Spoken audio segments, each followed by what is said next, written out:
Welcome to Hotter Than Ever, where we uncover the unconscious rules we've been following, we break those rules, and we find a new path to being freer, happier, sexier, more connected, and more self-expressed. I'm your host, Erin Keating.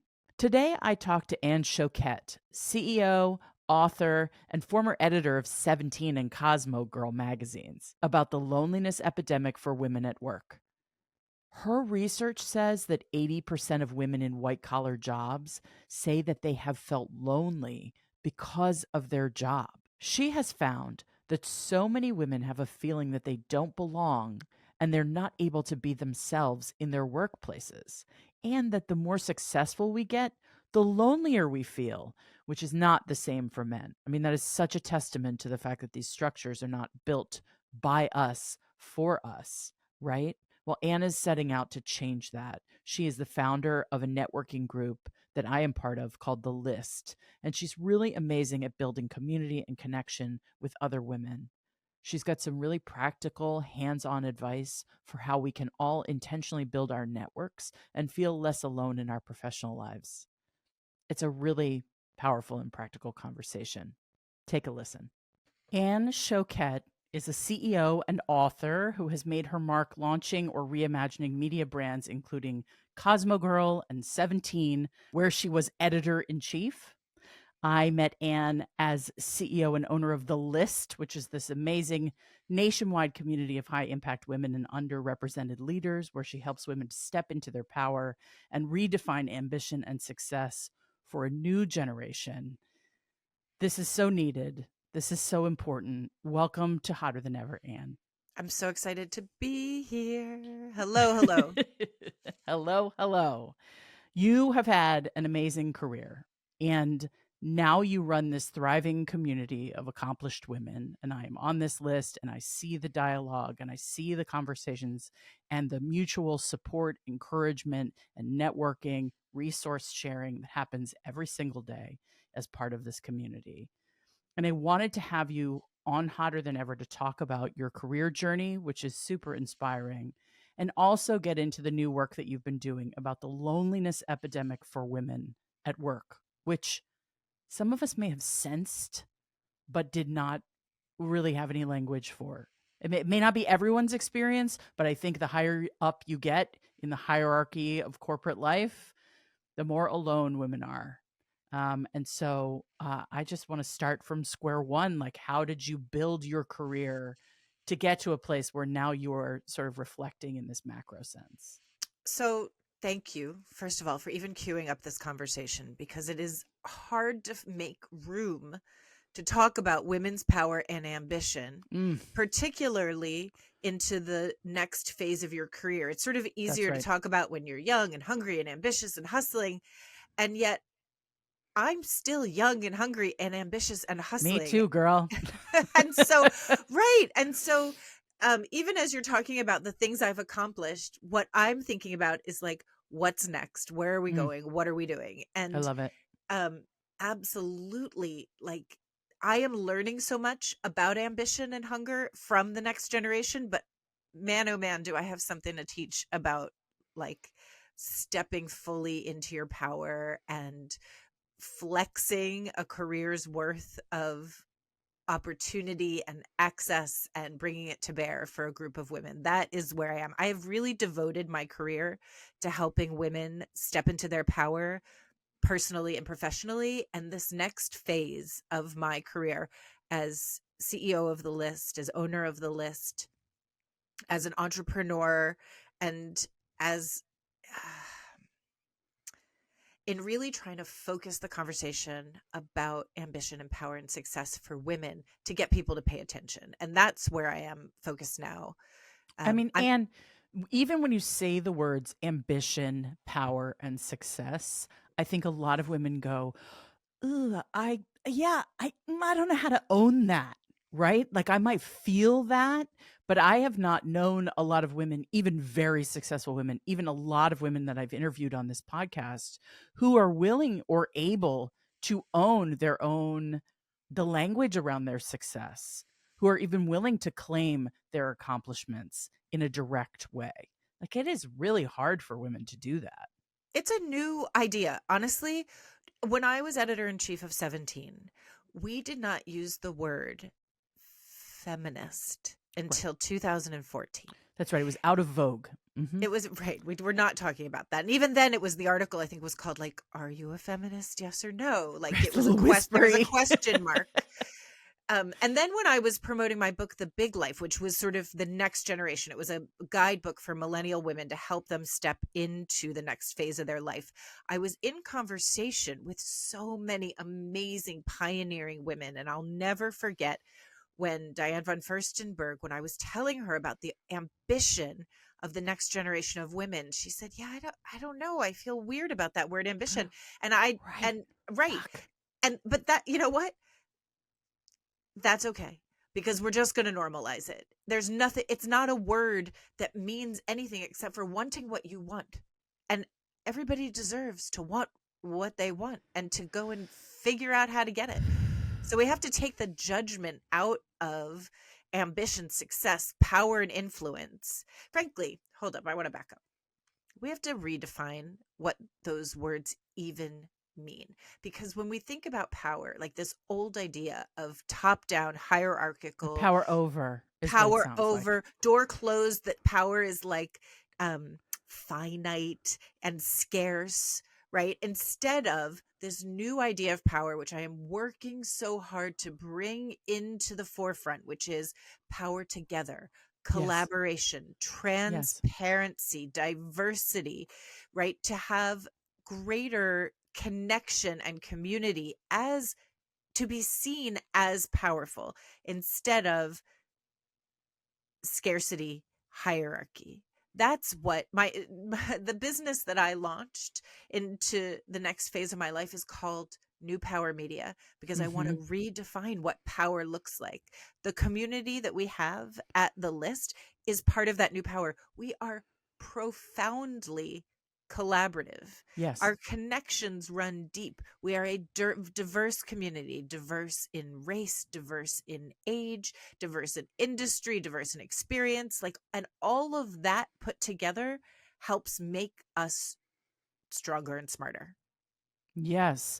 Yes. I mean, I don't think we are educated to think about power as women. I think that for me, like, as a creative executive, which is the career that I had in television, I was always like, no, just leave me alone in my little corner. Like, protect me from politics. I had bosses who I would be like, let me just do my thing. And I don't want to play power games, and I don't want to play politics, and I don't want to have to waste my energy on that stuff. But then it also kept me from claiming, like, actually, I do have some agency here. Actually, I am quite successful. And I think I was just afraid of all of that because it felt too corporate and it felt yucky to me and hierarchical. And I'm like fundamentally an artist at heart. And so I was like, that's not a game I play. I don't know. I don't get it. Um, but then I worked with women who were more expressly interested in that and really owned their own ambition. And I watched them hit walls after Well, claiming that. I mean, that is real. The first step, it's like the steps of power. The first step is to have power over your own career, your own work, your own life, right? And then Mhm. to be able to use that power that you have in your personal life to help guide, shape others. Sorry, do you hear that? The Yeah. ringing in the background. Yeah. Okay, should we just wait? Can you edit these things? Yes, I will edit. No worries. Okay. All right. Just the UPS guy at the most inopportune moment. Of Sorry. course. Of course. Okay. I think we're done with that. We could rewind a little bit and just go into defining what power is. Do you want to ask me a question, or do you want me just to Sure. start saying Yeah. things? No, I'll ask. So, how do we define power if it's not power over? Oh, wow. So the first step is to be able to have control over your own domain, your own work, your own life, your own money. From there, you're able to grow. How can you bring other people into your power influence? I really think that this idea of community and connection, that's where power lies. To be able to say, I have enough power for you. And when I bring you in, that makes our power greater Mm. together, rather than see power as this tiny pie that gets, when I take a piece, I'm taking some of yours. That's not new power. That's like old old Right. I think power. that's a conventional notion of power. There's not enough to go around. And so I'm going to get mine. I'm going to stick my elbows out and I'm going to keep you out. Right. And I came up in the world that way. Yeah. I came up in the magazine industry where it was the age of like, never let them see you sweat. We were Ugh. not bringing our whole selves to work. I described it as the Ann Shoket show. I would walk into a meeting and I was like, everything is great. Look at these amazing numbers. Look at all these celebrities that we've got bought in. Woo. Don't look over here where everybody's burnt out and sad. Just look over here. And it was this amazing, everything is fine show that I would put on. And it didn't even occur to me in those years that it would have been okay to say, I am completely overwhelmed. I do not have the support I need. You don't have the support I need. Your structure isn't built Right. to help me succeed. And why are we competing with each other when we should be collaborating to help each other rise? It didn't even occur to me. No. No, because I think that's the old paradigm, and that's also, this is the progress of feminism, right? Like it's, we started out with no agency at all, and then we're allowed to get educated and we're allowed to enter the workplace, and then we have risen through the workplace playing in a man's world by men's rules that they established for themselves when it was exclusively theirs. And now we're asking the questions of like, how do we actually feel comfortable in this world? How do we actually invent structures where we feel empowered to be our best selves and our full selves, which is fucking complicated when you're a woman. We Well, are so complicated. We have so women are much fucking going on. complicated. Yeah. Women are fucking complicated. You know, I learned so much from millennial women about the importance of community and connection, and Mm, that mentorship doesn't have to be top down and like, I'm asking you, please give me the crumbs of your knowledge. right. That it can be collaborative and peer to peer and communal. And it really was my work in focusing on millennials and helping them step into their power that made me realize how to step into my own power and what Mm, was missing. um I want to talk about, when you talk about women in power, I want to talk about one of the tremendous barriers that is facing women from rising into positions of greater power and influence. And we can put aside the idea of like, does that feel ick? Because I want it for every woman. You don't hmm. have to want it for yourself. I want it enough for you. I I want want it for you everybody. too. Yeah. Thank you. Thank you. Um, the I'll tell you a story. Can I tell you a story? I love a story. About 2 years ago, I'm reading the New York Times, and it's an article about loneliness. And we were post pandemic, we were back to work, we were all feeling some joy. And there was an article that said the loneliness epidemic in the United States was on par with the opioid crisis. Dr. Vivek Murthy, our US Surgeon General, um, was quoted in this article. Okay, wait, Anne, let's just say that again. Let's just say that again. The loneliness epidemic in the United States is on par with the opioid crisis. Oh, that is a very bold statement. That is that is a profound statement. It's hard to imagine, right? Yeah. Yeah. That the um physical harm, the mental harm, the loss of life that the opioid crisis has created in the United States The is pain. the equivalent of loneliness. Ugh. And in fact, when I first read that, I thought, I'm not lonely. I'm like surrounded by women all the time. We're in Mm. community with each other.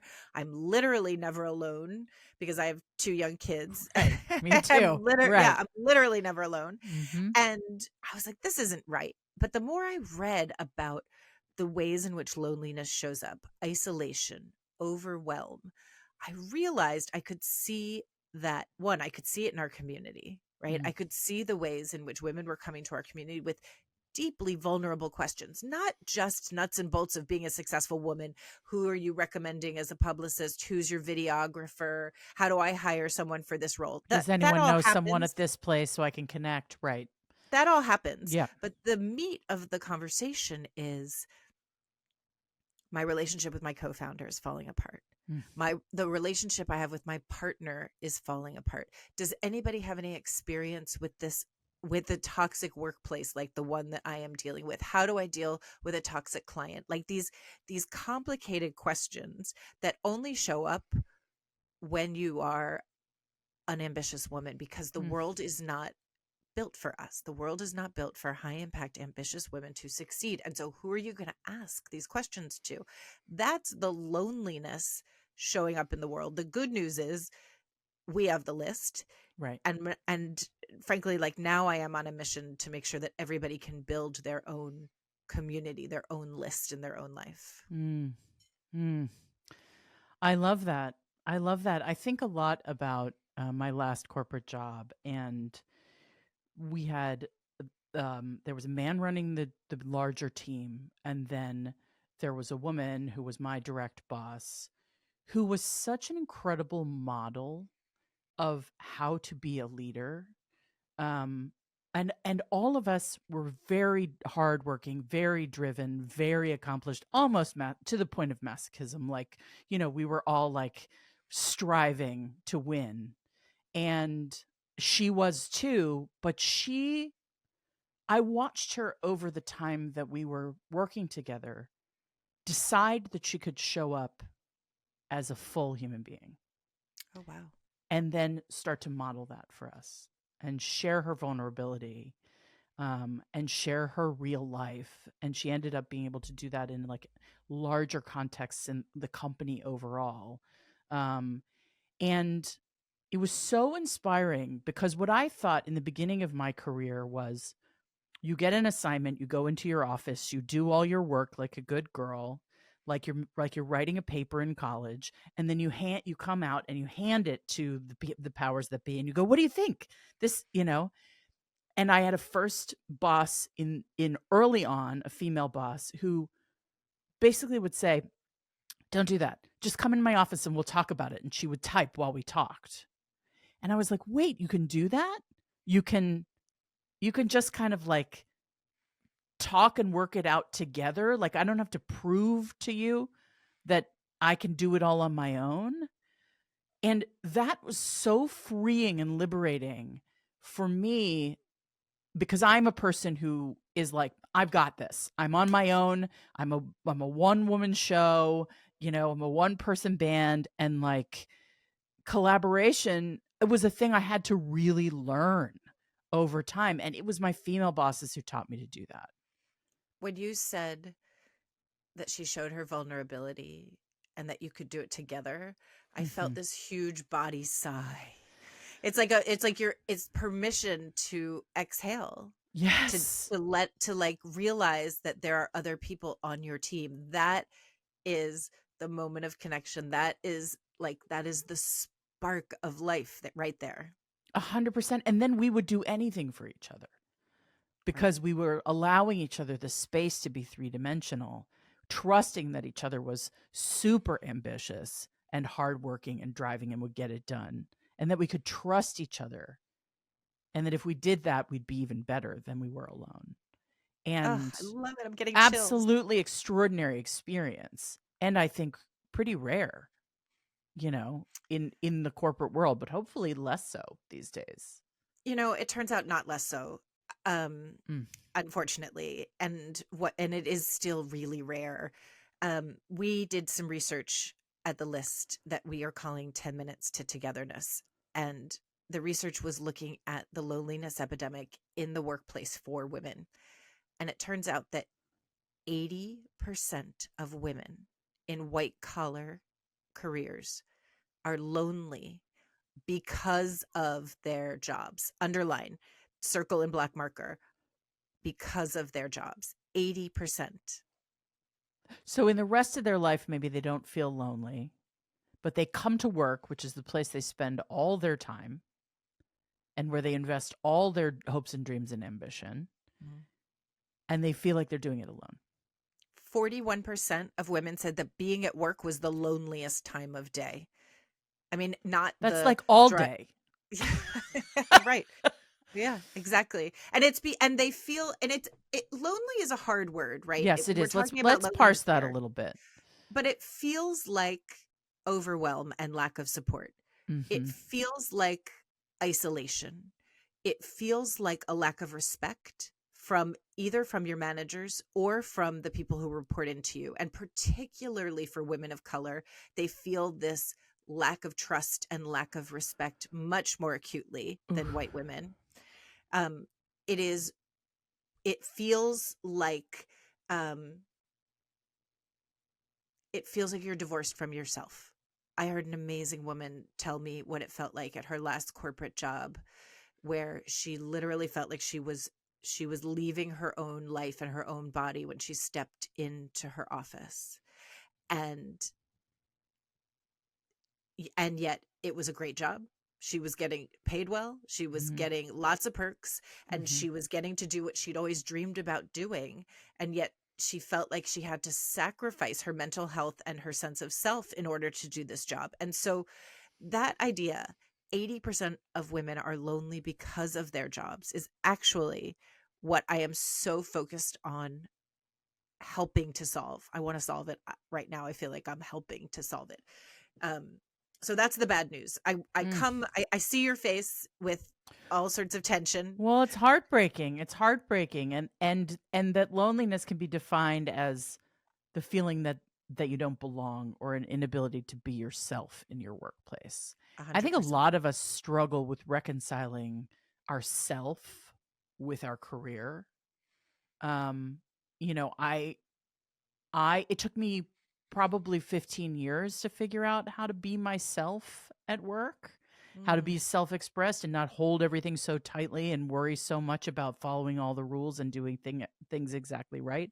And I would watch people around me being looser and being more free and more connected. And I was just like, I guess I'm too uptight for that.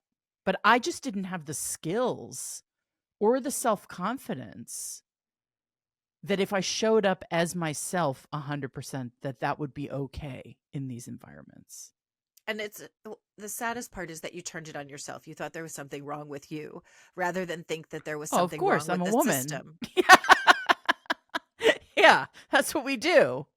So actually that's a really important point, because as I'm thinking about how do we help solve this loneliness epidemic at work for women, I want to make sure that we're not saying this is something you can just hack your way out of.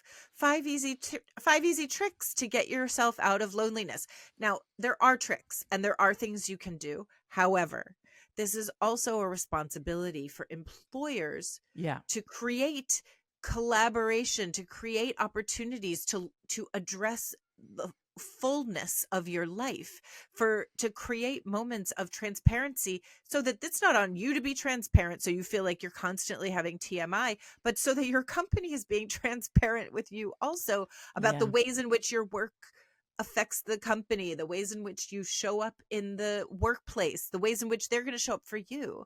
So um so I want to make sure that this, for every woman that's listening to this, that thought to themselves, oh my God, I feel that. And I thought there was something wrong with me. I want to just take a moment and say, there is nothing wrong with you. 80% of women are feeling this too. There is something broken in the system. Yeah, or by design, not designed for us, right? So, I mean, you said in your research, you said 40% of women said they feel that their company does not help them succeed.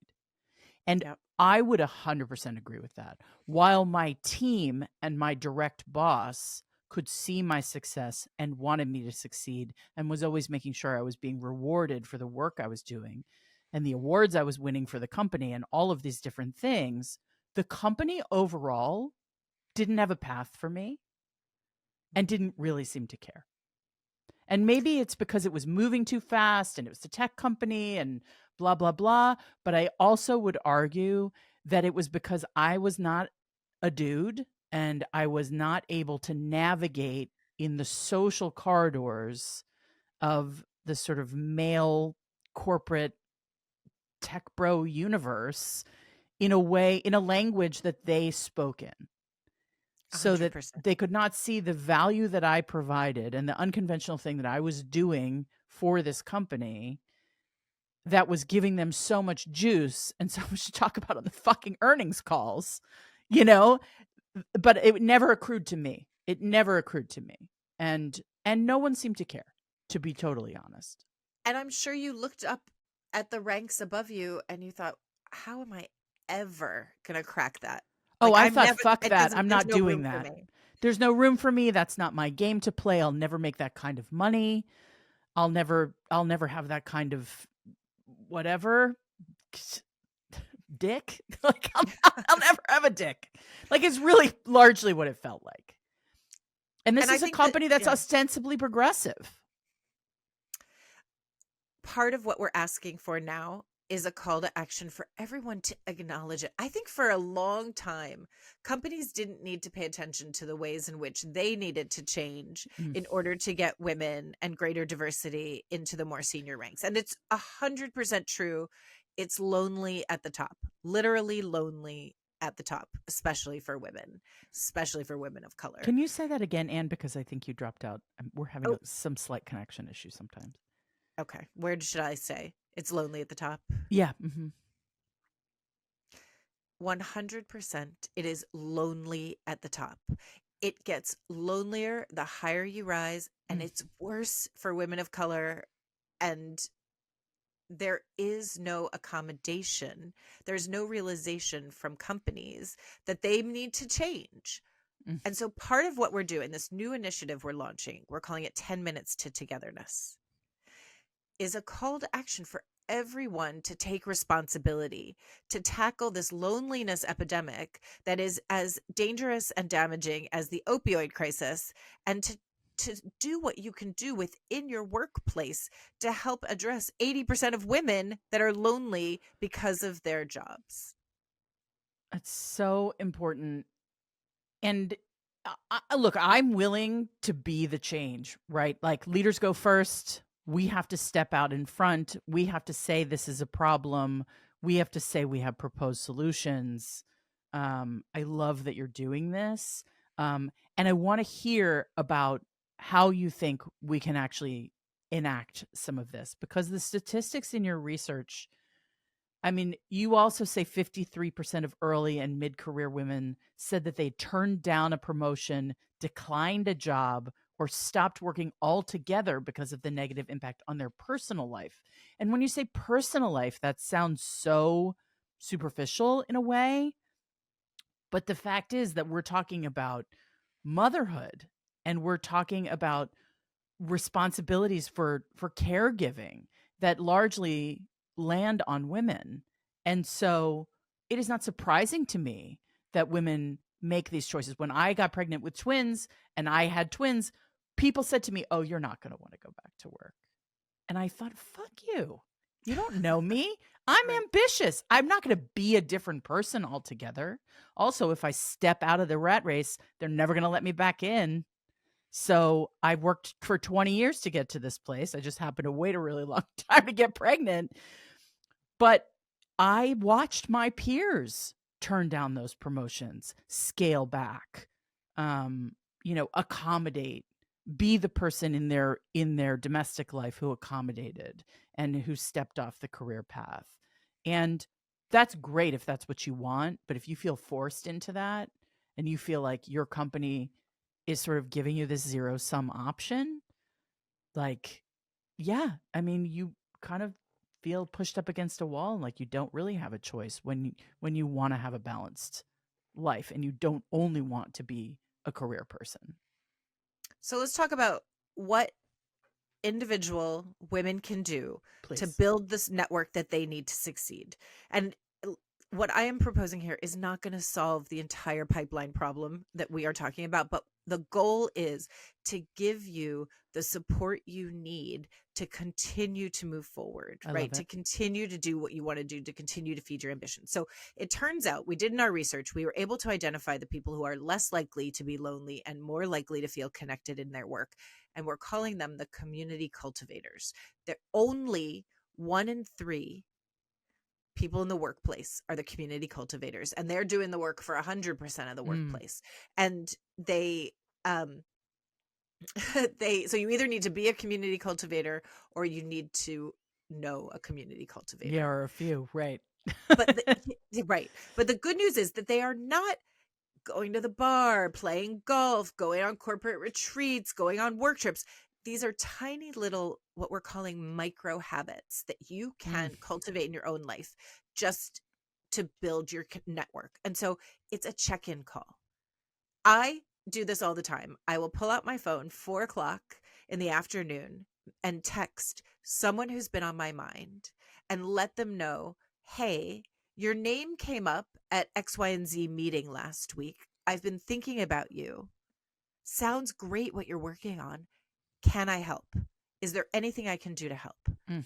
And so it's a check-in with a personal connection followed by some substantive offer, An and even just offer. The an offer is offer. so gorgeous. Who gets an offer out of nowhere? It's so important. It's the most important piece. It's not, this is not, I'll tell you what the biggest crime in networking and connection is. If somebody says, oh my God, do you know so and so? And you say, oh no, I don't know her. And they say, oh my God, you have to know her. And then they go on and don't offer to connect you. If Oof. you, it is like scratch you right off my list if that happens. If I say to you, hey, do you know so and so? My next question is going to be, can I connect you? Yeah. That is the game that we are playing here. So the check-in starts with checking in human to human and Yeah. saying, I see you, I'm thinking of you, how can I help? And it's so simple. It could be LinkedIn, it could be a text message, it could be an email, but it could, I mean, listen, I have some friends that call me for those check-ins, and I always love a phone call. So A if you phone want to call step in it up, this day and age is so disarming. I mean, I'm this is in the dating world too. It's like I'm always like, let's get on the phone, and they're like, what? yeah. I'm like, no, like let's be human beings together. Let's connect because it's the second best thing to being in person. Well, so that's the other trick of these cultivators is the in person. And so literally they will walk around the office Mm, and do their check-ins in person, or mm-hmm. spend like coffee time or book in lunch. And it doesn't have to be a whole to do. It's just making some human connection. I had a great Um boss who would say, walk with me. He would just yes. grab me and he'd be on his way somewhere and he'd be like, walk with me. I'm going to get a coffee or I'm going to meet so and so at such and such. Walk with me. We'll talk. And I would always be like, oh my God, I need that. I need a walkabout, you know, because that was the most productive and connected time that we would get together and we didn't have to schedule it.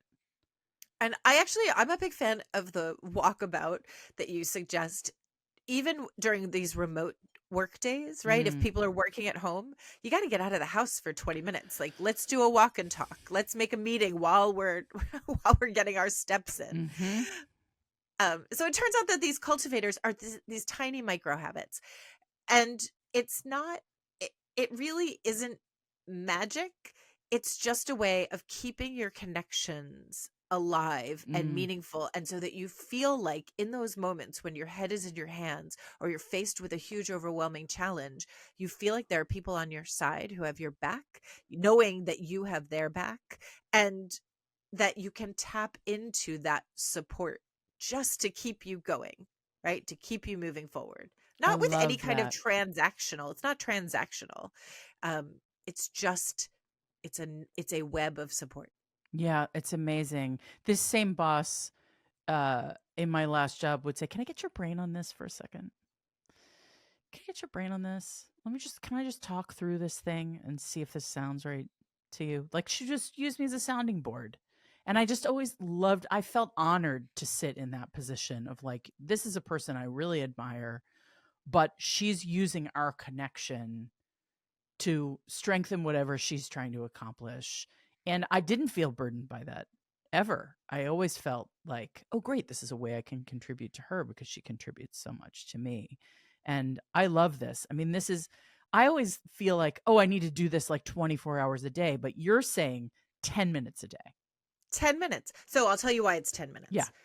My hero, our US Surgeon General, Dr. Vivek Murthy, in his report that he put out last year on the loneliness epidemic, had this amazing graph that showed precipitous decline in the amount of time that we have spent together over the last 20 years. Yeah. And if all of us spent 10 minutes a day intentionally nurturing our communities and our connections, we would decrease that huge loneliness gap by 50%. Mm. 10 minutes a day is going to make such a huge impact. And listen, as I said, this is 10 minutes for the companies too. You have to set up meetings where there's opportunity for collaboration and transparency. The all hands meetings that people roll their eyes about. Oh my God, Turns so out much. those, but turns out they're actually the secret to success. They're the secret to building community because you are intentionally building in an opportunity for transparency and collaboration and If visibility. they're not a PR exercise. I mean, Well, I often yes, experience them as an internal PR exercise where I was being sold something. I'm you need a sorry, it little might be cynical. authenticity. It might Listen, be cynical, but in the ideal place with the ideal leadership team, that's not what's happening.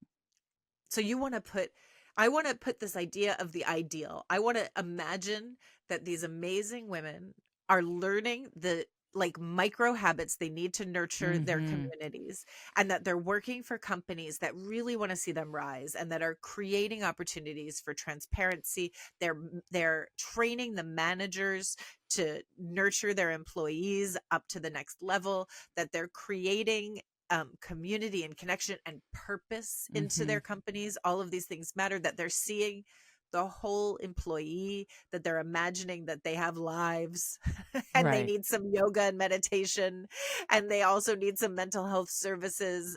All of this. I'm still in the idealistic phase. Good. We we just announced it. I want to stay in this place of idealism for as long as we can until we can get as many people in the room as possible who are like thinking, just to be thinking about how we create connection and tackle loneliness, because it turns out loneliness is the thing that's keeping women from rising, and I don't want to see that happen anymore. Right. God, Anne, it's so important. And another thing that you talk about the drivers of community for men versus women at work, and not everything is gendered, right? But in this instance, men thinking their opinions matter is the driver for them. And this is almost true in relationships, male female relationships as well. Sometimes respect is the most important thing for men, by all the things that I've read. And feeling a sense of psychological safety with coworkers is the most important thing for women. I mean, safety in so many ways cannot be underestimated for women, whether it's in professional relationships, in the workplace, or in interpersonal relationships. And I think that the power structure that exists today doesn't even come to the world with a sense that women don't feel safe. Like, we as women, a lot of the time, are in protective defensive. Am I safe? We're asking ourselves, is this safe for me? Is this safe for me? All the time. And so if your workplace and your teammates and your boss and your managers are dedicated and vocal about wanting to create a place of psychological safety, imagine what that, if we're not holding ourselves so tightly to the like, am I vulnerable here? Am I safe here? Is this a safe place for me? If we're able to breathe all of that out and just show up as our fully expressed, talented, ambitious, creative selves, it's just amazing the degree to which I don't even think we're aware that we don't feel psychologically safe. I love that you highlighted that stat from our research because it is absolutely true. And one of the things that I really want to be careful about is that this is not men versus women. Men are equally as lonely at work and because of And work in as general, women. I think worse in real life. That's We're probably better true. connectors, we're better community builders, we're better emotional support givers naturally with each other. But the things that men and women need at work, because the workplace has been so um, traditionally catering to men. In fact, that stat about how loneliness gets worse as you rise into positions of greater and Mm. greater power is actually only true for women. That as men rise into positions of greater and greater power and influence, they feel less lonely and more supported in the workplace. And so that's actually um, really important for us to pay attention to, like to ask why. What is it about the way the system is set up that the the top just isn't it's not about performance, it's not about results, it's about the ways in which the power works in your company. If the women are saying no thanks, yeah, they're saying this isn't for me, this feels really lonely and isolating. Mm. But I think to your point about psychological safety versus respect, I think everybody wants Of respect, I course. think everybody wants psychological safety. The question is, are you focused on it? Are you focused on giving people what they want and what they need? And and if not, why not? And why not now? Let's do it now. Now, we're here, we're telling you, now is the time. And is the why not? I mean, don't want to assume that there's nefarious intent, right? I think people need to be educated now that there are so many women thriving in professional life that things need to get realigned in a way, um, to accommodate, to address, to handle the fact that like women need some different things in the workplace. You know, I was such a champion of millennials, the ones who grew up with me at 17 and who Mm-hmm. read my book The Big Life. And now that they are fully stepping into their power, they really have changed the way we work. And I'm looking at Gen Z and I'm thinking like, come on, Gen Z, let's let's bring some of that energy to the workplace. Yeah. Let's see if you want to come show up as your full self and you want us to talk about like emotionality and equality and diversity, like that is that's the change we need. Let's Yes. do it. Gen Z will I'm bring that. tired. Gen Z will bring that. I worked in a millennial workplace, and millennials get a bad rap. I think millennials are extraordinary because they grew up expecting to be treated well. I'm a Gen Xer. I grew up expecting to be um, just, treated however and having to fight in order to make my place in the world. And so you can yell at me and you can do whatever you want to do as a boss.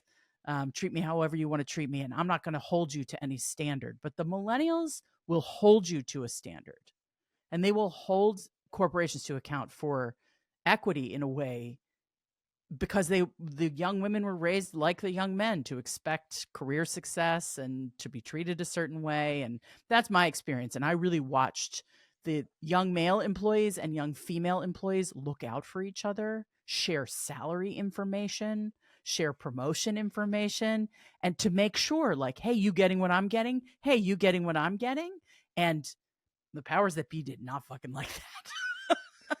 Well, I'll tell you, when I'm also solidly Gen X. Mm-hmm. And when I got out of college, we were having a terrible recession Yep. and nobody could get a job and everybody was working. You had a Mick job. You remember the Mick jobs, or Mm-hmm. you were I working couldn't as even a get a coffee shop barista. job. I could in Right. San Francisco when I graduated from college. So people called us slackers, Uh-huh. right? We couldn't get jobs, and so people just thought we were slackers. When millennials got out of college, we were also having a terrible Yep. recession, and there were no jobs for them. But instead, they were side hustling Yes. and gigging And and start doing interning. Yep. startups and interning and doing startups with their companies. I could see this change happen actually when I was at 17, the year after the huge economic crash. Instead of getting calls from young women who wanted dating or fashion, and by the way, I don't mean calls, I mean like emails. Yes. it wasn't the old Calls is a it wasn't the metaphor. old Yeah. age. It wasn't the old age. But instead of asking for advice about fashion or dating or beauty, they would come to us and say, how do I get an internship? How do I get a Yep. job? What do I have to do now so I get into a good college? What do I do now if my parents can't afford college, but I need to figure out how to get, and it like turned on their ambition, and they had the tools to make the change. So that we are living in their world that Yep. they created of hustle and drive. And like, come on, Gen Z, get in there. Like, I want to live in that world of equality and diversity that you have been dreaming about and feel Mm-hmm. you deserve, because you deserve it, I deserve it, we Yep. all deserve it. Yep. I love it. I love it. I'm very hopeful about what these next generations are going to bring. And I also think Gen X women, we are only now stepping into our power. Amen. And we are only now stepping into our leadership abilities. And I think I love this thing about women. Like, you look at a job description and you think, it says I need 10 years of experience, but I only have 8, so I'm not going to apply. Like, I think we're finally at a place where our experience has caught up with our ambition, and Yes. now we're ready to rule. Like, now we're ready to run everything. I really feel that, and it's so exciting because we bring all the lessons of our own hard-won success, and then all of the inspiration from the people who are younger than us. And now we have some tools, Anne, because of the work that you're doing, of how not to be lonely in this leadership, um, and how to cultivate a change in organizations that we're in charge of. I have felt so much power by gathering my Gen X friends, colleagues, coworkers in this moment, because Mm, we didn't have it when we were coming up. We really did not have community culture no. and connection.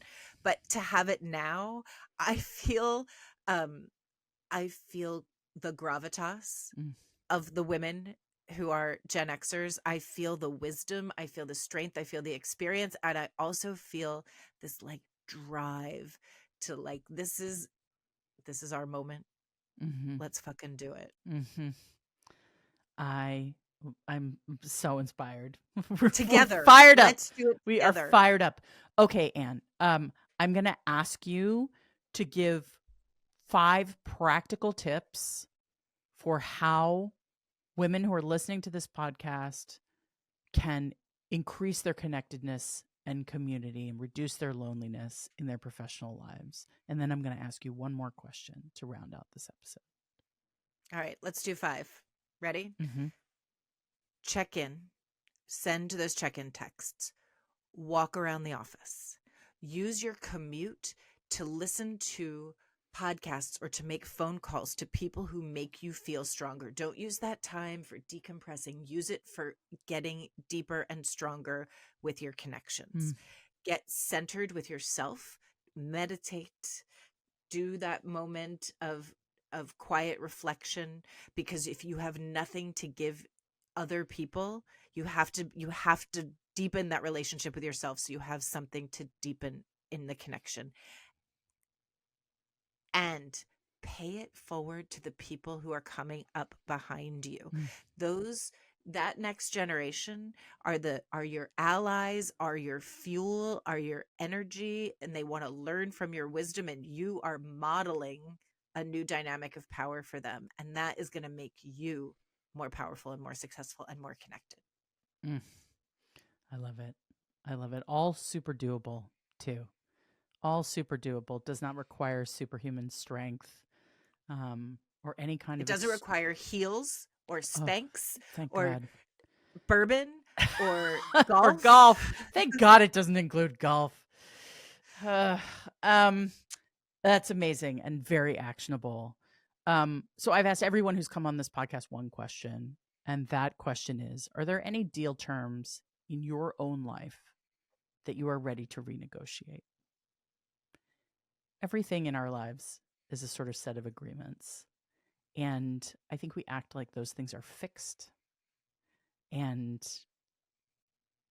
I think they're open for renegotiation at any time. There are no lawyers uh, requiring you to keep the deal terms that you've agreed to.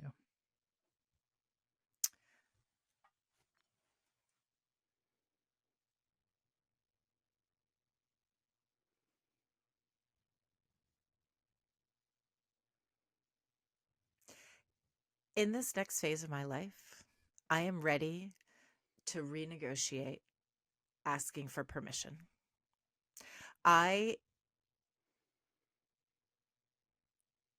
That's what I want to renegotiate.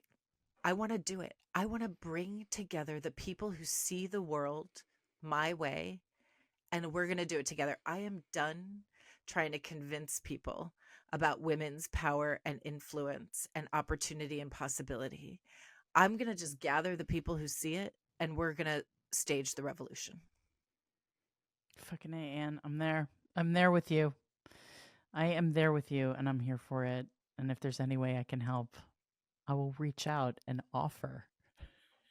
You are in the revolution. Mhm. Get in. I'm in. No, I'm in. And this podcast is part of the revolution for sure. This is about, letting us claim our own agency for our own happiness, whatever that looks like for you, whether that's in your corporate life or your personal life or in the bedroom, however it is that you are going to feel like the most expressed and powerful version of yourself. I want that for you. Anne wants that for you. We should all be done asking for permission. Claim your agency. I love that. Yeah. Gorgeous. Gorgeous. Thank you for this conversation and for lighting the fire and for holding the torch. And we will put information about your 10 Minutes to Togetherness community and program in the notes for this episode. And people can be on the lookout. I'll also put information about the list so that people can look for that and see if that might be a good fit for them. I found it to be a really valuable resource, and I'm grateful for you. I'm grateful for you, and I'm grateful to be in community with you. It's really, it's a joy. So thank you. Thank you. Thanks for listening to Hotter Than Ever. Please reach out to us with questions that I will personally answer on the air in our weekly advice episodes. Did this conversation spark some questions you have about your own professional life and journey? Are you wrangling with some tricky stuff at work? I have probably been there, and I am here to give you my very biased and totally unqualified feedback. Just DM us on Instagram at Hotter Than Ever Pod, or call and leave a voicemail, or text your question to the Hotter Than Ever Hottie hotline at 323-844-2303. I would love to answer your question in a future episode. Hotter Than Ever is produced by Erica Gerard and Podkit Productions. Our associate producer is Melody Carey. Music is by Chris Keating, with vocals by Isa Fernandez. I hope you're enjoying the spring and taking time to smell whatever flowers are growing near where you are. This is it, ladies. This is your one and only life. Blink and you miss it. So slow down if you need to and take time to notice all the beautiful little things.